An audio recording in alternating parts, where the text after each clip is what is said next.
Okay, today is one of my favorite things to teach, what I am particularly passionate about. I know there hasn't been an absence of passion with the other things, but I really, really love this, which is calendar.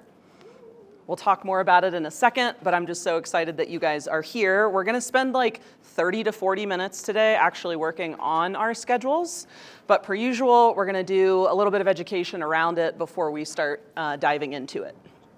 So you know I love to always start with a quote. The one for today is that the key is not to prioritize what is on your schedule, but to schedule your priorities. And has anybody here read the book, The 7 Habits of Highly Effective People? Yeah? Yeah, well, maybe a good time for a refresh. Every time I do these, I'm like, shit, it's been like 3 years, 4 years since I read that. I need to reread that book.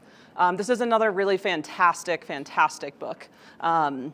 But I just love this quote, and I'm gonna give you a visual example that I think really represents this here in a little bit. But I just wanna help you reframe how you're approaching your schedule, right? How you're approaching your calendar, assuming you're even using one, because I know that some people perhaps are not using one or not using it as they would like. I saw some heads go down, so. Okay, so a little bit of agenda. We're gonna do an energizer because I just wanna get you guys up and moving and interacting still. We're gonna go through the homework and dissect some of the learning. Then we're gonna do like calendar intro / orientation, so heavy on education. We'll take a really quick break. Right after the break, then you're gonna have your workshop time to start working on your calendar. So at the break, that would be a fantastic time to pull up that homework and that list that you created of all of your stuff so that you can start to put it in. And then we'll go through a couple tools, tips, tricks, and then your favorite thing, as always, homework for the next thing. Okay. All right, so the Energizer. I've put up 4 signs today, and what I would like for you to do is to go to the corner where most of your time was spent in your business this last week. So we have deep work, which is like creation. We have recovery and rest. I need glasses. Client time, which is revenue, and then that one's more like admin and ops. So go to the corner where you spent most of your time in your business the last week. All right, so we're in our respective corners. So now I want you to just find somebody in your little group, partner up, and what I would like for you to do is to address which thing, maybe it's the corner you're in, maybe it's a different one, which thing do I want to spend most of my time on in the next week? And I want you to pull out your phone. I see some of you left them. Should never be without your schedule, I tell you. You're gonna pull out your phone and you're gonna schedule some time to prioritize that thing right in front of this person. You're gonna commit now. Did everybody hear him? Okay, fantastic. So yes, this will happen. What will happen is as a result of doing your activities regularly, projects will come up. And that's what I've heard happen there. Okay, yeah, I want to do this newsletter, but I also want to make it better. So now this project comes up. Well, when am I going to schedule time to work on my business instead of in my business? So we'll get to talk about that a little bit today. What I want to encourage you guys to do, like as a whole, is just remember, no one is standing over your shoulder. I know it probably feels like I'm standing over your shoulder, but no one is standing over your shoulder watching what you're doing. So it's okay for you to go at your own pace. What's more important is that you are doing this and implementing this over time than that you try to go to 100% and then you get demotivated and go back to 0.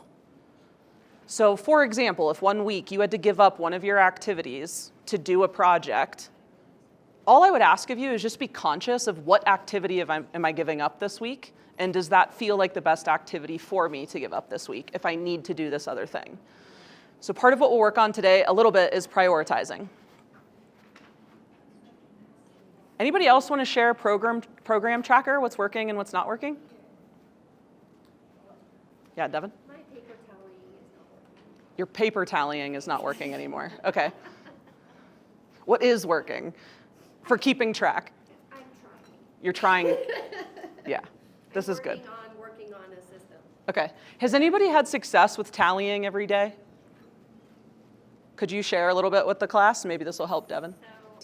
It's fantastic. So what you are doing is attaching this to something that you're doing, kind of every day, right? And this is something we talked about before, but I think now you're getting to practice it. You're gonna see actually how important this is. So I do the same thing. At the end of each day, I'm updating the tracker, I'm looking at my calendar, what did I not fully get to today, or what follow-up do I need to do? And then I'm changing my calendar accordingly for the rest of the week. And that is what signals to my body, to my brain, I am done with work for the day. This is the very last thing that I've done, so I've updated it, and now I get to close my laptop. So fantastic. So attach it to something. So Devin, perhaps, okay, I'm ready to be done working. I'm gonna take 10 minutes, I'm gonna do this. Anybody else have anything? Feel free, we're always pretty vulnerable, I feel like, in this room. So feel free if you're just really struggling or if you're like crushing it. I feel like client conferences takes up so much time. Yeah. I have an angle out there. Yeah. This is my favorite. Really late finishing because I couldn't get to it. What happens when you start getting clients? Well, first of all, pat yourself on the back, because that's why you're doing all of this, right? Was to get clients. But this is like the super, super fun thing in real estate. Everybody does this, not everybody, but a lot of people do this. You guys know real estate's on like a 90-day sales cycle. So what happens for a lot of agents is you get busy, you stop doing lead gen, 90 days later, all of a sudden, you're not busy anymore because you weren't doing lead gen, right? So what I'd ask you to do when you start getting busy, this is when you need to rely upon your systems. And the best system you have is a calendar, which is what we're gonna work on today. What I would encourage you to do is maybe it's not that you totally drop all of the balls, right? I'm juggling all of these balls, but decide which balls you're gonna catch that week and which ones you're gonna let drop strategically, proactively, not reactively. Okay, the thing that I know I get the most business from is open houses, and not me, obviously, but so that's the thing I'm absolutely gonna do this week. I'll let go of some of the other things.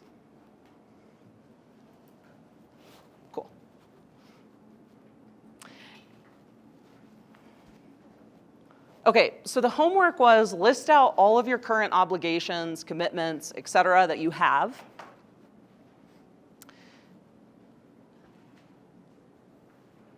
So did this prompt anybody to go kind of look ahead and plan out the year? Raise your hand if that was the truth.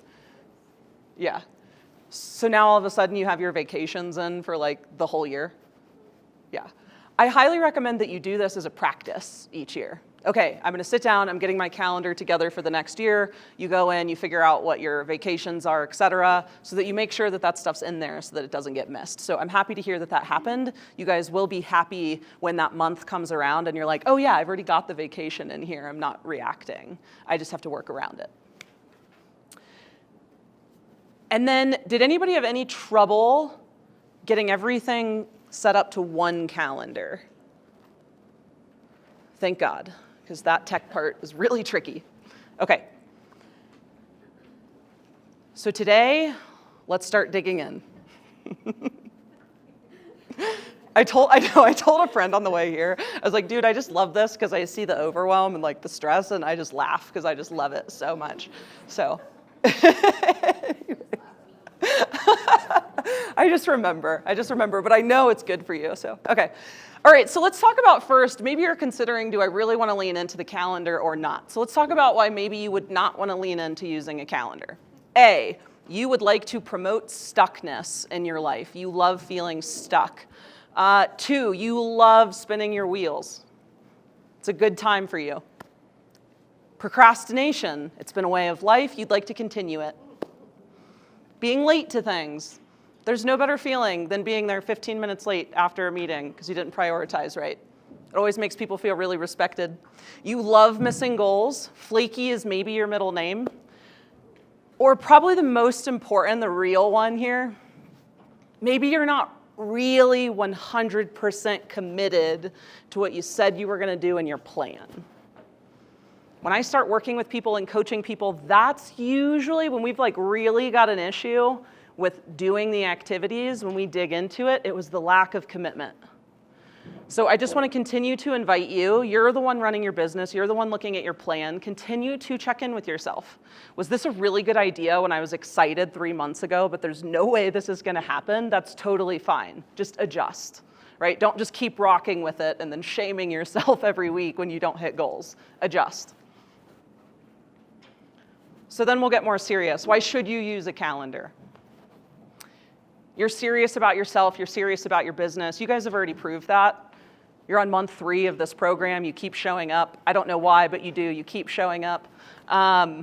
You want to increase your productivity, right, or hit your goals. Most importantly, in my mind, is that your calendar is the anchor for your entire business. Anytime I have people tell me I'm having trouble hitting my goals, I'm asking them, how's your calendar? Hey, I'm really overwhelmed right now. How's your time management? I don't know what's going on up there. Santa came early. He's trying to find the chimney. Okay, good. Okay, cool. All right, so we'll have some light construction noise. We'll roll with it. So when I say it's the anchor for your entire business, I want to encourage you to stop using to-do lists and start using your calendar as your to-do list. What'd you say? I know, triggering. It's triggering. It's triggering. I'm a paper person too, so I'll do a little bit of both. So everything's in my schedule, but then I also do like a hot list for the day that I write out, just because it feels good to cross stuff off. Yeah. But I don't rely upon that to tell me what to do. That just gives me the adrenaline boost, or the serotonin boost. For your appointments, for your tracking, et cetera, it's the anchor. Most importantly, it turns dreamers into doers. I love starting with business planning because people always have really good ideas, but then, and I've seen it on your faces, as we've gone through, you're like, holy shit, I actually have to go do this thing now, right? So we take the ideas and we actually start doing them. So key components of having a really good calendar and a good system, kind of the building blocks. Number 1 is that it is accessible from both your phone and your computer. So if you do not have it readily available on your phone and it looks the same way as it does on your computer, because sometimes people realize all of a sudden, oh my God, I am using a wrong calendar on my phone. So make sure it's the same system, but you want it accessible on both your phone and your laptop. Why? Does anybody have a suggestion or idea? Why is this so important?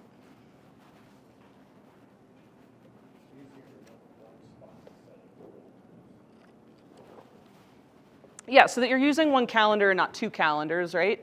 But also for us as agents, we're doing a lot of both, right?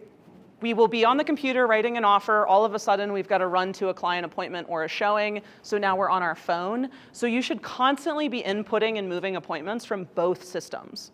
And if it's one of these things where you have a conversation with somebody, we should set up a meeting, but now you've got to wait 2 hours to go back to your computer to actually do that thing, you're just losing efficiency in the process. The next is that it's online. Hopefully that wasn't too triggering for people. My father still uses a paper calendar. To each their own. I'd encourage you to do it online. This is important too. I know I harp about Gmail because I love Gmail, I'm just biased, but it does need to work for you visually, right? The same way that some people like Android over Apple. It needs to work for you visually. So if Gmail is not the thing or just something's just like not clicking, I want you to ask yourself, is it just me not wanting to use a calendar, or is it actually like visually this doesn't work as well for my brain? Can I change it? Can you alter the colors? Can you do things so that it's something that's engaging for your mind? And then this was your homework already, but everything should be synced up to one place, to one calendar, to one system. Okay. So I'm going to take you through a couple things. And I know this is going to be really basic for some of you, but I think that this is really important. Is I want to show you when you go to put in a calendar block, all of the different things that you should be doing when you put in that calendar block for you to not have to think about it anymore. So the first thing on each block, and I'll show you in a second, it's putting in a short title. Right? Something so that when you're just like quick glancing at your phone, what is it that I'm doing? You've got a title, right? Showings with so-and-so, meeting with so-and-so, that kind of thing. The second is so important, and when you're first starting out with your calendar, I think a lot of people mess this up. But you should have an accurate time allocation. So if you've got an hour-long meeting, you're not gonna set up a 15-minute calendar block. You're gonna set up an hour-long calendar block. If you're gonna sit there and do, I don't know, social media batch creation, and you wanna get 20 posts done, you should put some thought to how long does it take me on average to do a post? How much time am I gonna need therefore to do this amount? Maybe add a little bit of buffer, and that's the amount of time that you're putting into your schedule. Another fun one, put it into your calendar when you're actually going to do it. This is always fun. So I'll start working with people, they're using their calendar, and I'm just like, it's there, it's all in there, but I'm not sticking to it. Okay, well, what consistently are the activities you're not sticking to? Okay, how do you feel about those activities? I hate those ones. Awesome. So when do you feel most motivated in a day? Early morning. Perfect. Put the stuff you hate first thing in the day and get it over with. That's when you're the most motivated, that's when you're the most likely, right? Or if you're different, that's fine. Some people are night owls, whatever works for you. But put things in at times where that's actually realistic for you to do. For example, I know never will I ever do an admin task between 2 and 4 p.m. You could not hold me down and make me do it. I want to be out talking to people, doing the things, on the phone, whatever. I'm over the admin stuff. I've been cooped up all morning like an animal, right? So I know that about myself, so I don't put stuff like that into my calendar in the afternoon. Invites. Always shows professionalism when you send calendar invites to your clients. Right? You're already putting in the calendar block for yourself. Just write it a little bit nicer, a little bit neater. Put their email in, send the calendar invite. Or you're meeting with another agent or an industry partner, whatever. It only takes 1 or 2 times, at least with my patience level, 1 or 2 times of people not showing up for a meeting to realize other people do not know how to manage their calendar. So that's fine. I'll take the extra 5 seconds and do it for you because I need to make sure you show up. Otherwise, I could have spent that time on something else. The location. This is another fun one where you can avoid people being late or missing, is put in the location. If you're meeting by Zoom, just put in Zoom. If you're meeting by Google Meet, you can hit the Google Meet. Color code, we're gonna spend 10 minutes on this a little bit later today, but color code your appointment to what it is. I'll give you examples in a bit. And then the 2 that I think most commonly get missed or are underutilized by Gmail users right now, one is the descriptions. I've kind of alluded to this in some of our previous training of really using the descriptions as your notes. What is it that I'm doing during this time block? What are things I want to make sure I don't forget or I need to remember? Really using the description, not to describe what your meeting is, but more as a to-do list, as a checklist. So for my people that really love to-do lists, use the description. This is the thing that's going to help you. And then the last one is how can I be smarter, not work harder? If I'm going to put a calendar block into my schedule that's repeating, set it up correctly to be repeating so you never have to think about it again. This gets missed with so many of my coaching clients when they first start. They're like, I made my calendar really pretty, and then a month later, we're like off the rails again. I'm like, what happened? And they're like, well, I'm having to like put the blocks in again. Oof. That sounds really painful. Let's just do it once and then make it repeat. Questions on this? Okay. So really quickly, just high level, this is first week of January on my calendar. And a couple things I want to point out to you. Every single thing is labeled, right? It's got a short title. On a quick glance, I know what it's saying. I've also got the locations in, I don't know why the screen is doing that, I apologize, of where we're going to be meeting or what we're doing. Excuse me. So for example here, we're going to join with Google Meet, right? So that's in there. It's the appropriate time allocation. So these are some of my big tasks on my activity tracker.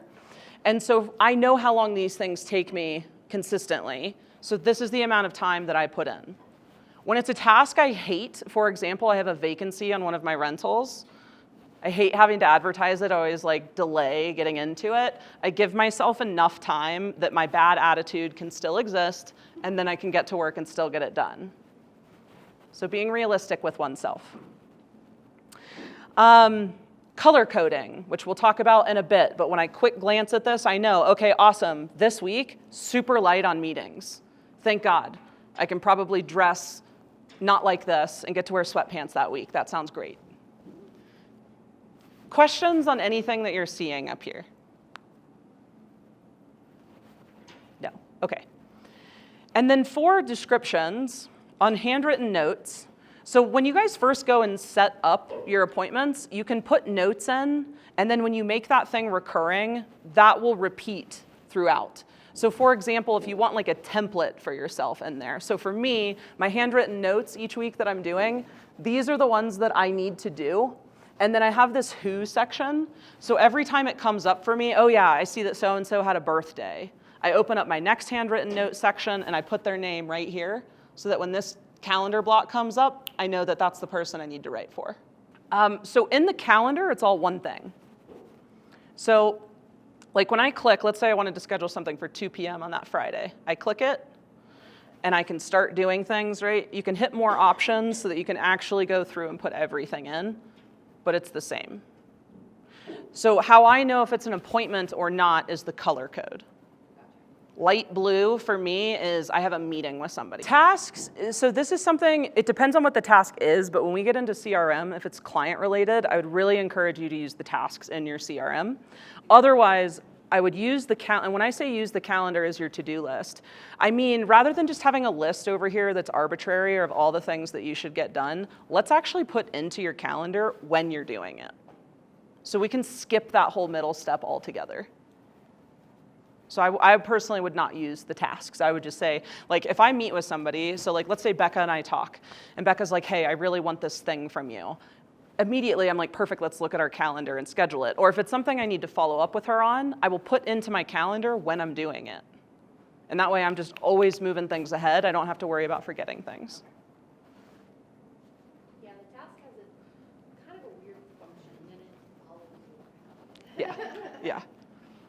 Sorry, I didn't originally understand the question, but now I do. Other questions? No? Okay. Can you go over all your color categories? Yes.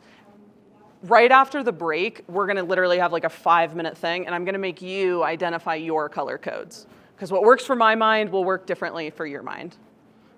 Probably. Okay. So, to get into this, if you came to my How to Run Your Business Like a Business class, you've already heard this, so sorry, but we're going to go through it again. There was this example of this philosophy professor that came into a class, and I can show you the YouTube video, but I'd rather just talk about it and then kind of show you.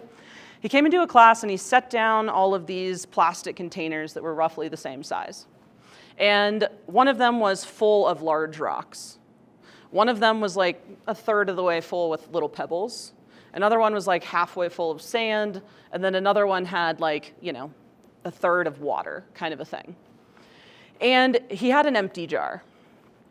So he filled it with all the big rocks and he asked his class, is this full? They're like, yeah, it's going all the way to the top, right? He said, okay. And then he took the pebbles and he poured it in. And the pebbles kind of all worked themselves around the big rocks all the way to the top. And he goes, okay, is this full? They're like, yeah. Then he takes the sand, pours the sand in, it goes all the way down and around. And the students at this point are like, all right, bro, we get it. In any case, so then it's full, right? And he says, is this full? And they say, yeah. And then he takes the water and pours it in, and it fills in all the crevices. So then he takes another jar, and he starts with the water. Pours the water in first. Then he pours in the sand, then the pebbles. And by the time he's done, there's no room for any of the big rocks. Because the order in which you put things in is relevant. If you don't put the big rocks in first, there isn't space for everything else to fit. This is also how you should approach your calendar. The big rocks go in first, always. And I'll show you examples of what each of these categories will be in a second. Is that the first time somebody's heard that analogy before?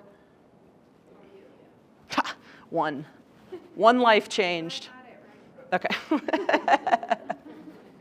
Okay, so what are your rocks, right? What are your rocks?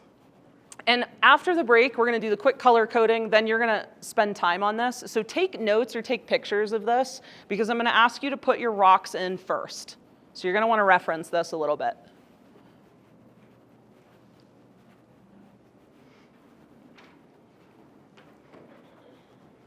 Not one person asked me to be in the picture. I'm kind of offended. Okay, so what are our big rocks? The first is health, right? A doctor's appointment, workouts, self-care. Has anybody here ever had a really rough week in real estate and you're like, yeah, I had no self-care this week?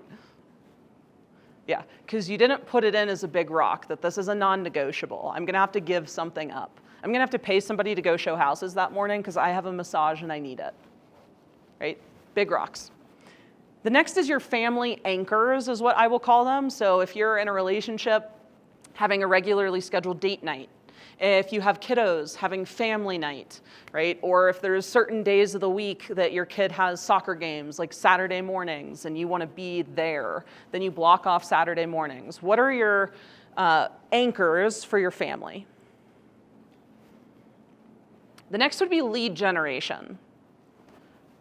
For the most part, these should already be in your schedule, because when we did the stuff for your activities and your activity tracker, you guys put those in as recurring. As we start doing the other big rocks, you'll just maybe want to shift them around as to where they're occurring. And now that you've been doing them for a while, maybe it's time to rectify, like, yeah, I haven't done that one thing 4 weeks in a row, so I'm going to move it to a different day and time. The next, of course, is client appointments. Somebody calls you, they want you to come list their house.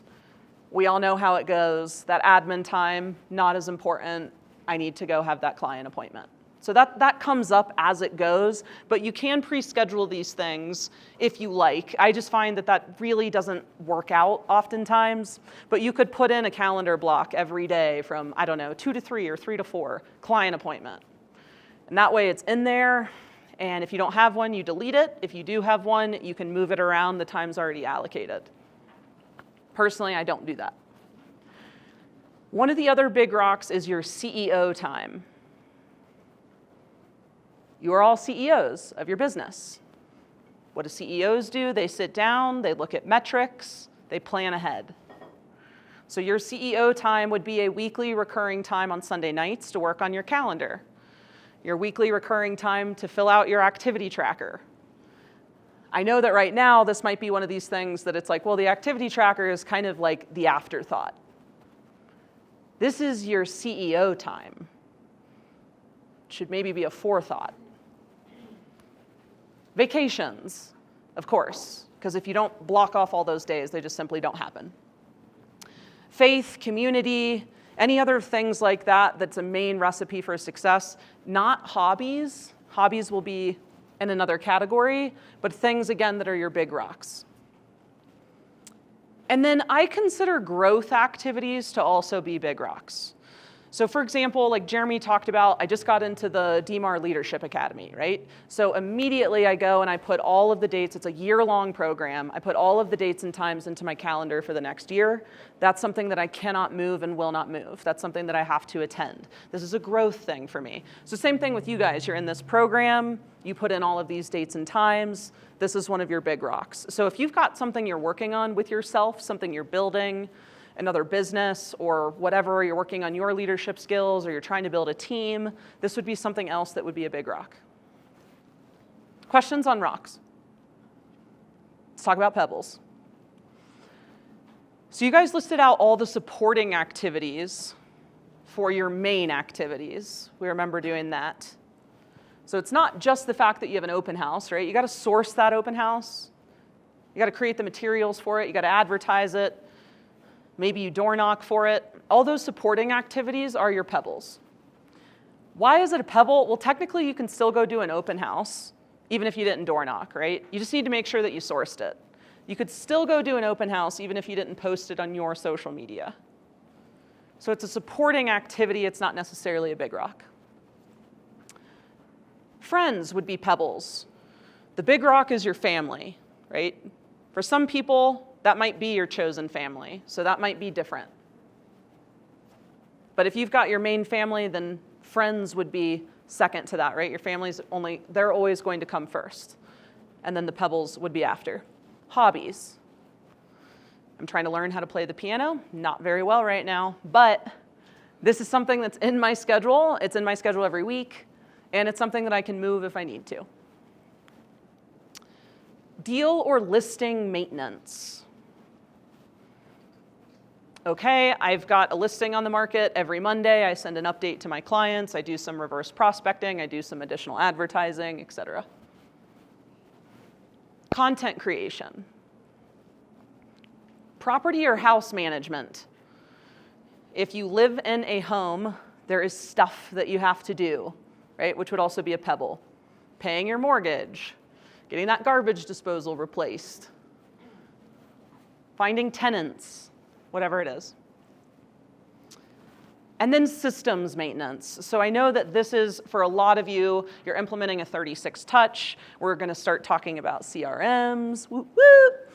And this is something that requires regular maintenance. So this would also be a pebble.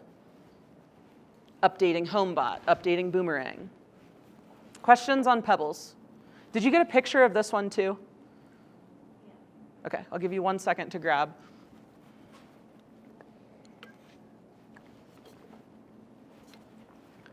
Okay, so what is sand and what is water? Sand is going to be your back-end systems cleanup. So Brent mentioned something earlier around, hey, I've got a newsletter, but I want to make my newsletter better, right? That could potentially be sand, because you've already got it, it's already working, but you want to go in and clean it up. So it's not going to necessarily be a big rock, but it's something that you do want to get to, but it's a little bit more movable, right? Same thing with responding to every single email in your inbox. I know, they're not all important. Scrolling on our phone. Entertainment. You want to go to a movie, to a play, to a whatever. Now, I just want to separate really quickly. One of the things we've talked about is strategic hangouts, right? Intentionally spending time with clients, with people as a lead gen activity, or as a part of a 36 touch. That's a big rock. Don't confuse. Entertainment is you and your partner want to run to a movie on a Wednesday night. We see the difference. Okay. Water. So much like the example I gave you with the philosophy professor, if you do not protect your jar, it will fill with water and with sand. And then you will not have time for your big rocks and for your pebbles. So what type of stuff is water? Unplanned interruptions. I was at the coffee shop yesterday, and this guy, every time I'm at this coffee shop, he comes up and he says hello. And I'm I'm at this coffee shop because I don't want to be sitting in my home and I need to crank through 4 hours of work. Respectfully, please leave me. I didn't say this. It was nice. But respectfully, leave me alone, right? An unplanned interruption, or you get a phone call from somebody, or whatever it is. It's the reactive availability. It's the all of a sudden I need to go somewhere or do something. This is so tricky for us as real estate agents because this is a lot of stuff that comes up. So what I would encourage you to do is to write out a short list for yourself of how are you going to qualify something. This is something a business coach taught me 7 or 8 years ago. If this is something that you're regularly experiencing and you're trying to figure out, you can use this in any area of your life, and you're trying to regularly figure out how to make a decision about it, proactively make a list of qualifiers. So a qualifier would be, is this a current or prospective client? Or a family member, right? An emergency. If it's not one of those, it's not a big rock. I'm not taking the phone call, go to voicemail. Another qualifier might be, I'm only going to spend 5 minutes, right? I've got 5 minutes before I have to jump into my next thing, whatever it is. Another qualifier would be, do I absolutely need to take this phone call right now? Will it create a fire? Or could I return this phone call in 24, 48, 36 hours, whatever? So I'd encourage you to do that because we have this come up so much as agents, so much.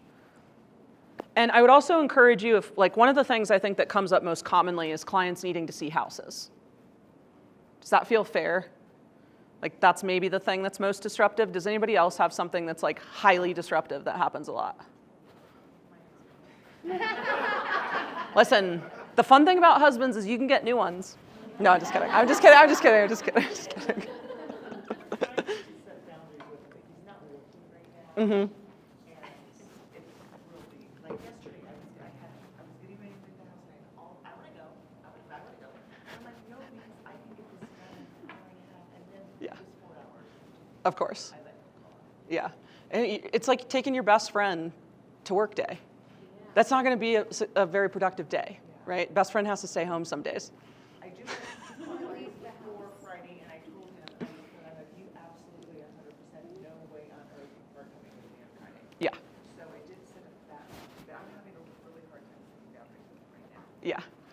Yeah. My advice would be anytime somebody has an unproductive workspace, right? Maybe it's your bestie that wants to come with you all the time. Maybe it's children, whatever it is, you have to set yourself up for success and find environments where you can be productive and protect that time at all costs.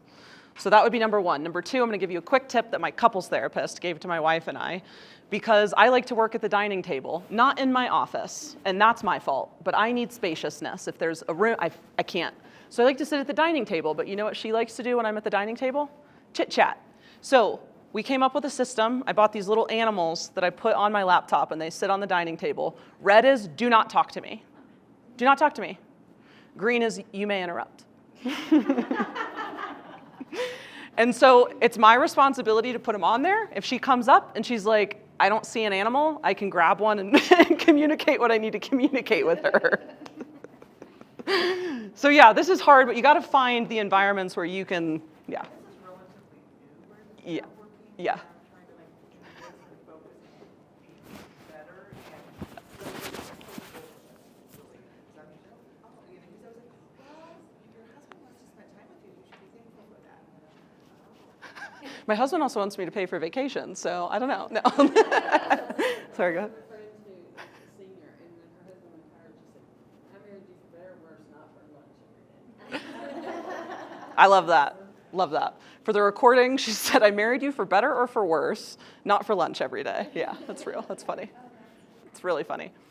Yeah. Yeah. All right.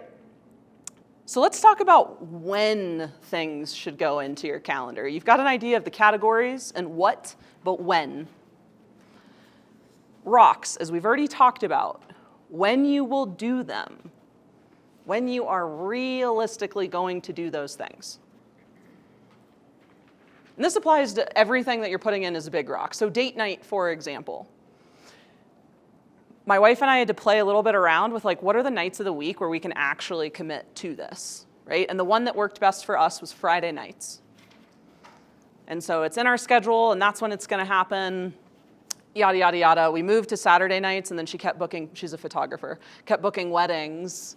And so we'd have to cancel. So now we gotta move it to Friday. This is what's realistic for us, that what we can commit to of when it will happen pretty much every week.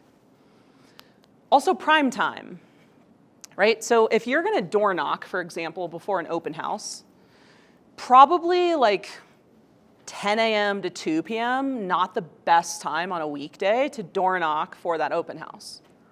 Maybe in the afternoon when people tend to be home, more likely to answer the door, or the evenings, or the Saturday morning before you're gonna go do Sunday.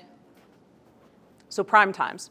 Pebbles. So all of those supporting activities that you outlined for your main activities, the best advice I have for you is to put them adjacent to your big rocks because you're already in work mode. So your big work rocks, right? So if it's, okay, I'm doing my lead gen activity, whatever, from 8 to 10 a.m., then I'll jump into my supporting activities right after.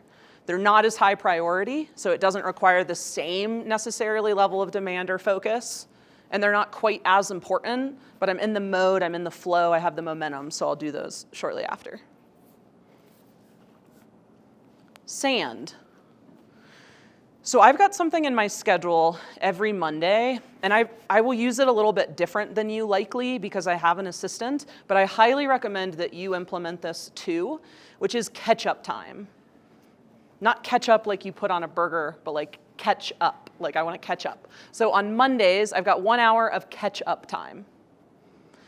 And for you, that could be your catch-all. So you have little things that come up that you need to do. Guess what? You don't need to remember it. You just open up your calendar, you put it into the description of your catch-up time. So-and-so needs a CMA, right? That's the one that always gets me. People need to, God. And I'm like, when? So that's always, it goes into a catch-up time. And I tell them, hey, you reached out to me on a Wednesday. It's in my schedule for next Monday. That's when I'll have it to you. Sorry, I can't get to it sooner.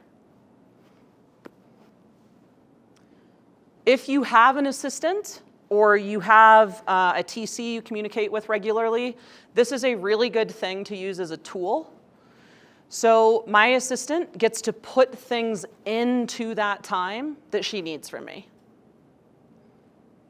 So she'll put links to different social media things that she wants me to look at and approve. Right? So you can just use that as a system so that you don't have to constantly have as many meetings. You need something from me, throw it into there. If you need it from me in 2 weeks, schedule accordingly. I'm just doing what it says in my calendar. So this should never be in prime times. Really, really important. The sand is the stuff that you get to after you've hit your big rocks and after you've hit your pebbles. It's also great to do in between appointments. So I don't know how you guys schedule, but I tend to give myself an hour between appointments. So I finish one appointment, I get on the road or whatever, I get to wherever, I've got an extra 15, 20 minutes. I can knock out one of these things or get back to a client that called or whatever. And then water. Ideally, never at all. I know we need water in like real life, but for the sake of the calendar, we don't really need these things. So it's when you have scraps of time. I've got 5 minutes before this next thing.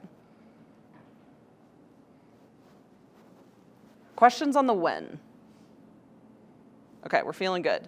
So let's do color coding and then take the quick break. Yeah? Okay. So what I would love for you to do is grab a piece of paper or on your computer, wherever is easiest for your brain. And these are just a couple of the categories that I'd recommend that you write down that you would ideally want a color code for. So Meg asked for like, my color codes, whatever. So I'll just kind of walk you through these, the colors I selected and why. And hopefully that will give you kind of an idea of maybe what you would want yours to be. Is anybody here not using Gmail? Okay, so pull up your calendar, everybody, and look at the color options for an appointment as you go through and do this. So that you're not like, oh, I want to do orange, and then that's not even an option. I have all of that set up in my calendar. I have like anything that is personal, like me for me. I have yellow, my favorite like cat color. Cool. And then I watch dogs, so I do dog color, like that color. What color is dogs? It's another yellow. Because I love dogs. That's okay. A lighter shade of yellow. Yeah. Purple. I work for a full-time job that's red, so Good. yeah. Fantastic. Those help. Yeah, so if you don't have your color code, so did everybody write these down? Working on it? Okay. And then pull the calendar up just so you see what your options are. And now I'm going to run you through what mine are, and you can love them, hate them, whatever. Chelsea, could you please be in? Yes. You're welcome. Okay, that'll be $5. Okay, so personal time for me on my calendar is purple. It's purple on Gmail, so it's not a subtle purple. It's kind of an in-your-face purple. And I do that because I think that purple is inviting, it's distinguishable, and it pops out. Because for a workaholic such as myself, I need to remember that the self-time is important. I've seen other people really like a relaxing color for their personal time, like a pink, or whatever it is for you. So there's different categories for work. So the first one, which is like mission critical, CEO, big rocks, I use their bright red. Because that's you're not gonna skip over this color to me. It's like stop on a stoplight, right? So again, something that pops out to you, that grabs your attention, that when you're like quick glancing over a day of colors, it's like that is like the most important thing that's going on today, potentially. I will have you guys know that this program is red, so just saying. The second is meetings. So I use light blue personally. It stands out from the other colors, but in a more gentle way. It's a little bit more passive, free like the ocean. But it tells my brain I have to be somewhere, whether it's in person or by Zoom. Ryan? So you color code client appointments along with all other meetings? Any appointment whatsoever is blue. So that when I look again at a schedule, like quick glance at the day, oh, I've got 2 meetings, let me see, one's by Zoom, cool, and one's by whatever. It helps me determine what am I wearing that day. What level of ready do I have to get? So like if you had a client meeting, whatever, with a listed appointment, and then you had like say a board meeting, like your HOA, do the same colors. Yeah. Yeah, so the question was, okay, you have a client appointment, but then you have like a board meeting for a committee you're on or HOA or whatever. For me, it's the same color. I just like, okay, there's an appointment. I just want my brain to know I'm meeting with somebody. Because most of the other time in your calendar, it's either an appointment with yourself, right? Or it's work time. So having one thing where you know there's a receiving party on the other end. And so I need to pay a little bit more attention to this. The next one is Pebbles. I use the maroon color. That's the default color on my calendar when I put in an appointment on Gmail, so that's how that came to be. There was just more of this, right? The supporting activities, yada, yada, yada. It blends in, it's not offensive, but it doesn't like stand out and grab my attention. I know it's stuff I gotta do, but it's stuff that I can move around. And then we've got sand. For me, this is light pink. Again, it's work stuff. I can move it around. It also makes it a little bit less threatening because for me, some of my sand is like working on my taxes every month. So I try to make it inviting.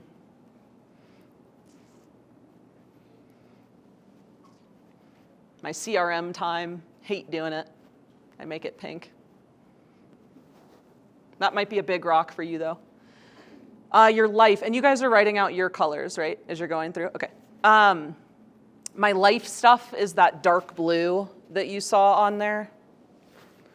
So I gotta get a property rented, or I need to meet a contractor at my house, pay bills. If you had errands you needed to run, you got a potluck on Saturday, need to go to the grocery. It's so random. Okay. Free space or buffer time. I make green. It's the light green that's on there because to me it indicates space. So there may be a different color that indicates to your brain space. But like if I have an appointment, you know, call it at 10 that will finish at 11, and then I have another appointment at noon, I will put in an hour of buffer time in between there because I know I'm going to be driving to the next appointment or relocating, but that's also a good time that I know if I had a client call me or an email I need to get to, that's when I'll be able to do that. There's some free space in there. Chelsea? Yeah. What was the color of light again? That stuff I do dark blue. Yeah. And again, your brain will work different, so you pick what works for you, but workouts, yellow. Not because I love the color yellow, but because I need it, in my face. This is when you're working out. It stands out so bright amongst all of the other things on the calendar, that and the red. So you might consider that at least for my eyes, when I'm quick glancing, it's like, oof, yeah. Tonight, yoga, 7 p.m. Okay, got it. Makes it harder to skip, you know? And then growth. I use the dark green on this one.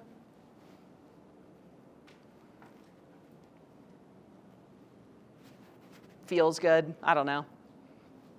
I grew up in the woods. I was in a house in the woods, but I did. Yeah, it's actually Sasquatch is my dad. Yeah, no. In any case, yeah, I don't know. There's something about growth and just forward thinking. Some people like that dark green because it connotates money to them. So they'll do that for their big rocks that are work activities. But I like it to be something that feels good and is motivating. Questions on this? Brian? Yeah, I need to ask how important this is because I've been using Top Producer CRM calendar for years. Mm. They do not have a color coding option. I just asked in the chat and they still don't. Yeah. I do have Google Calendar synced, Mhm. so I have, access to that. I use that for certain things, but I'm not sure what it would be like if I am to change. Yeah. I would encourage you to give it a go without. To answer for everybody, how important is color coding? I think it's really important. For somebody that already has a system that has worked for a very long time, I would try it out without. If you're consistently missing appointments with yourself, I would consider how color coding might help and think about making a change. Yeah. It's kind of like the colors are almost like the emotion of what you have going on throughout the day. Yeah. My ladies are like, yep, that's the yellow. I get to go play with dogs today. Like, it's my favorite color. It's going to be a great day, right? It's the emotion of the day. It's the flow. So being able to quick look at it of like, what's today going to look like, or what's tomorrow going to look like, or what's my week look like, it's really, really nice and helpful. And I always love it when I've got, dark green is my growth. I love when I have a lot of dark green on a week. I'm like, oof, I get to work on myself this week. I just kind of want to know how you do this. I saw, like, on your calendar, you're car for a period of time. Yeah. So, like, Brian and I share a car too. It's rare that he needs it because he also has a work truck, which is nice. But do you put like her appointments, or like even like if you have like a pet appointment, like your dogs? I know you have dogs. Do you put them into your personal? Is that all kind of meshed into one? Because I have like my dogs completely separate. They have a lot of appointments. Okay. And then I have Brian, but I was thinking about kind of putting all of that together so I can have more colors. Yeah. So you're saying you have completely different calendars for dog and personal and work? No, I have everything in one. Okay. So then it would just be a different color code as to what the appointments are. And then if I have a joint appointment, it's no different than a meeting to me. So I invite. So that's super romantic. This is how my wife and I communicate. She sends me a request and says, I have a photo shoot and I need the car this day. Okay, perfect. Now I see this is when she's got the car. So, because my wife and I share a car. So when we are scheduling something, I'm looking at this with, a client. I know if it's an in-person thing, I can't go on those days and times. And then when I've got something, such as I have a discovery day on the 10th with a client, I send her a request. May I please have the car, my love? And if we have a conflict ever, then we just decide who's Ubering. Yeah. We do the same thing, mostly on the weekends, but Yeah. And I do the same thing with vacations. So again, super romantic. I looked at our calendar like 2 days ago and I sent her invites for an anniversary trip. She's like, where are we going? Yeah. So is that helpful? Date night, that's on her schedule too, right? So she's on, it's a recurring time block. So if one of us needs to adjust the start time, the other person gets a notification. I'm like, what's up? You not prioritizing me this week? What's happening? so is date night an appointment? Yeah. Okay. It's all appointments. Weekly date night. It's hot. Okay. Any other questions? Yeah, Devin. Do you by chance know how to change the default color on I don't, but I bet you ChatGPT does.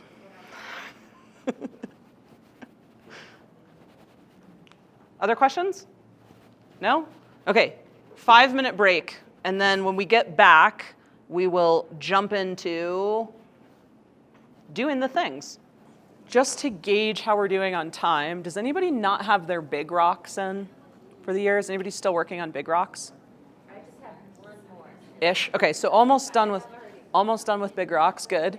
No pressure. Just want to make sure. Yeah, I think that that's smart. So Amanda's saying that she's doing like themed days, which I think is really wise.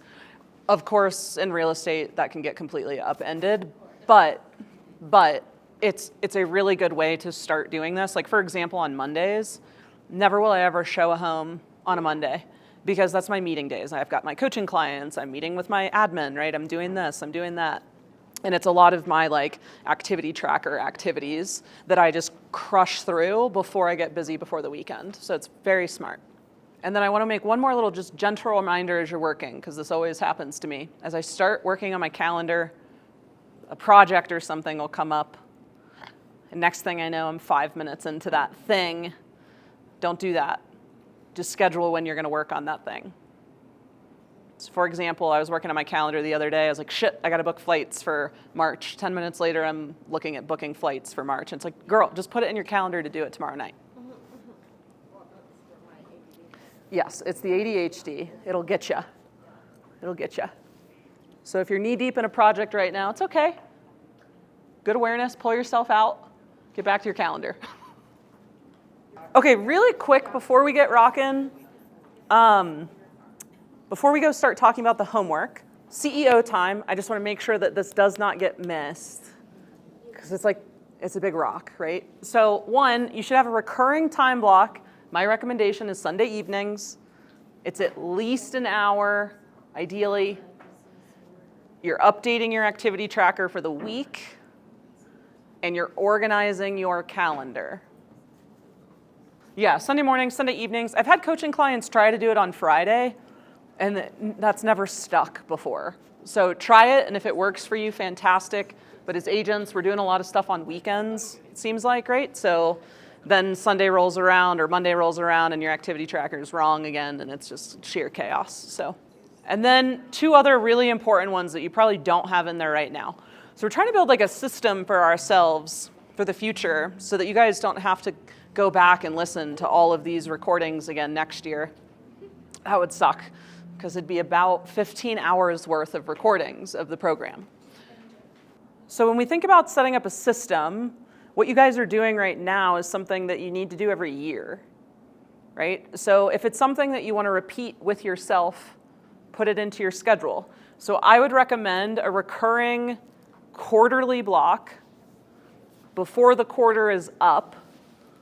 So that would mean like mid-March, right? And then when we think about it, we have April, May, June, mid-June, that you've got some time in your schedule to work on your calendar for the next quarter. And hopefully, like as time goes on, you're just gonna get into such a good flow of using your calendar that you're not gonna need like a 2-hour block to do this, but you'll have it, right? And maybe it's just, okay, I've got my kid's sports schedule for the next 3 months, and so now I just need to go in and put that in, and then we canceled a trip and added one, right? Life happens, so there's always maintenance that has to happen on the calendar. And then I recommend a recurring annual block to get your calendar set up for the following year. Like every December or November. I've talked about this in other classes, can't remember if I've done it with you guys, but I take myself on a little mini business retreat every November for 3 days. I do my goal setting and planning, create the new activity tracker, do my calendar, do the things for the whole next year. Because it just feels like in our minds, maybe I'm the only one, but in my mind, December is always going to be a chill month where I'll have plenty of time to work on my business. And then it never happens, right? You have holidays and this, that, whatever. So I try to do it in November, usually before Thanksgiving even happens, so that I can just kind of, okay, let me finish out the business I have for the year. I've clearly thought without time pressure about what I want to do. I've gotten some projects done in December. I'm feeling good. So when I get the recording for this one, that's when I usually remind you of what the homework is, but just take a photo, because sometimes I don't get it until it's like 2 days before the accountability call. The homework is, if you did not today, if you had tech challenges or whatever, finish your calendar through Q1. And again, if you're wise, go ahead and do it through Q2. Because we're all going to be busy selling real estate this spring. Step number 2. This is simple. It's not easy. Start following your calendar. I know. It is difficult when you are first adopting a skill. Is anybody here somebody that like, this is really the first time that you're going all in of using a schedule, like truly using a schedule? Raise them proud, because this is a big deal. Like, this will literally change your life. Fantastic. Fantastic. So like half of the people here, right? So start using your calendar. Start trying it out, because you're going to start learning things about yourself really quickly, because it's going to be in front of your face 24/7. It's uncomfortable. We will discuss this on our accountability call in 2 weeks. We're going to talk about what have you learned from using your calendar the last 2 weeks. And maybe starting out, just like the activity tracker, you're only hitting 60% of your appointments. Fantastic. Let's try to build to 70%. Try to build to 80%. I hate to tell you, you're never going to be at 100%. You would be a robot with no life if that happened. If you get to like 80, 90% of hitting your calendar appointments, life is good. And it doesn't mean you're hitting them when they're scheduled all the time either. Again, life happens. Okay, CRM. Switching gears a little bit. That is our next workshop in January. You have like a full month to work on this. So what you need to do, number 1, is choose the CRM, commit. So Amanda was talking about, hey, I want to do a trial on Follow Up Boss because I just want to explore. This is the time to do that. Don't come in, start working on your CRM, and then be like, actually, I've realized I hate it. Not a good time to do that. So explore with your CRM, find the one that you like, find the one that you love, or at least can tolerate, that makes sense to your brain. Same thing that we talked about, like visual. Every CRM is different. Not every CRM will work for you. Find the CRM that makes sense to you, that feels intuitive. I used to use one called Lion Desk. Has anyone ever used that one? God, it had so many functions, but it was so ugly. I just like could not get myself, it's hideous. I could not get myself to go in and use it. I had to change just because it was ugly. But hey, now I have a CRM and I use it every week, so life is good. The next is to get all of your contacts into your CRM. If you have old CRMs, if you have sign-in sheets from open houses, you know who you are. Buried in a file cabinet somewhere. If you have stacks of business cards you've collected from networking events that have gone somewhere to die. If you have people who should be in your CRM that are not, such as your close friends and family. So even if you've got your CRM you think dialed in, this is the time to do the reset with it. Do I really have everybody in here? Perfect time to clean out a filing cabinet, because I don't know about you, but I always find contacts in the filing cabinet or the stack of papers of stuff I need to do. If you want to get ahead, start tagging people. If you don't want to be rushed from January to February, start tagging people. What are some of the most common tags that you should have in your CRM? Sphere, sellers, buyers.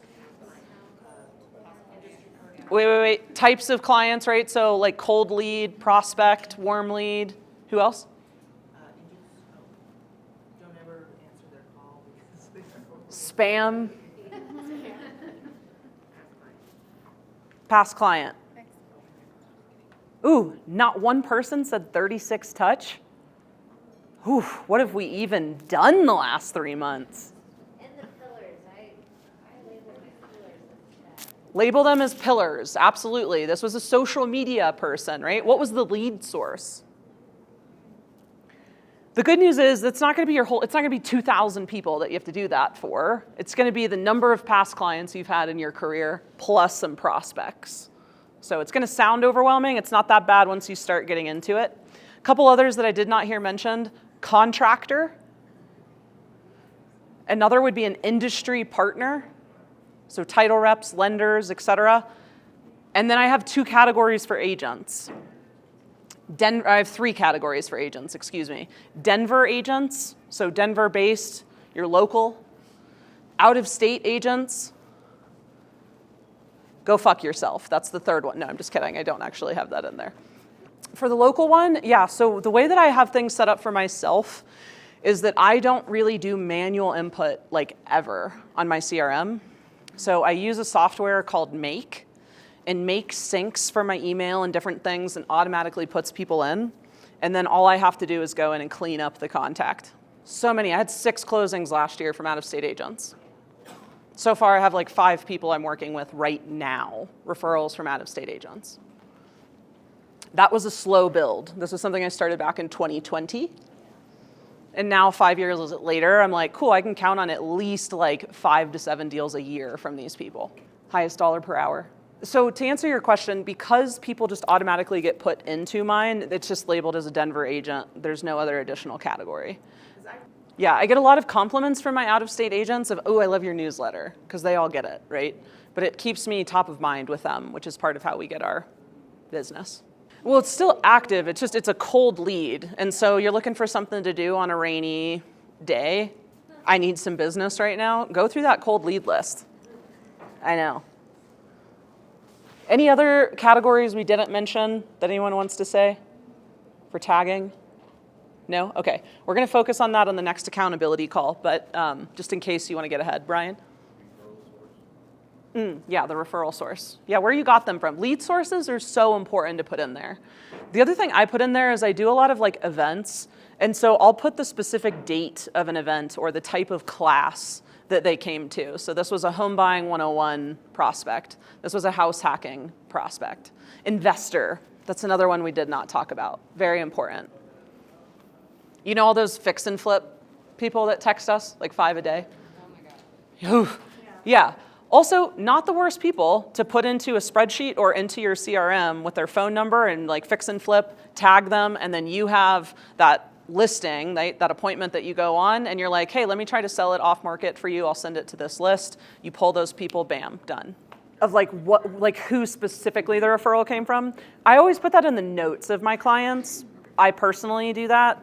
And that's on mine you can't, but that would be an interesting thing for you to look at, lender referral or whatever it is. But for me, it's just a way for me to track, okay, this person came from this person. I need to remember to pay out a percentage or to send them like a thanks a latte card. You're free to go. I'll see you in 2 weeks on the accountability call.